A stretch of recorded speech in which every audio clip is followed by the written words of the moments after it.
La chose la plus absurde que j'ai entendue sur la polygamie, c'est un noir qui l'a tenu il y a quelques années en disant dans un de ses morceaux l'Européen a des maîtresses mais ose condamner le polygame. En fait, cette personne, elle se fait comme beaucoup. Elle essaie de faire un rapprochement, de mettre en corrélation deux choses qui n'ont strictement rien à voir sur aucun point. La polygamie, c'est un système, c'est une tradition, c'est une culture, c'est des choses religieuses qui peuvent être condamnables, c'est un fait, mais qui au moins a le mérite de ne pas être hypocrite. C'est-à-dire que tout le monde le sait, les femmes le savent, les enfants le savent, les familles le savent.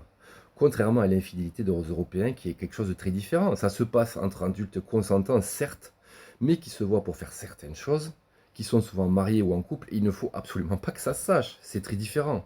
Je veux dire, tu peux faire un rapprochement entre les deux, c'est carrément absurde. Je veux dire, faut pas oublier une chose, c'est que la polygamie est interdite en théorie en France. Après, tu sais très bien qu'elle a cours. Dans certaines communautés, notamment de pays africains, comme le Congo, comme le Mali, comme le Cameroun, comme le Sénégal, comme la Guinée. Mais après, c'est pas hypocrite comme système. Tout le monde le sait, tout le monde est au courant. Contrairement à l'infidélité des Européens, qui est quelque chose de très différent, où il ne faut surtout pas que ça se sache parce que ça se passe entre des personnes mariées ou en couple. Tu ne vas pas faire une corrélation entre les deux, c'est carrément absurde.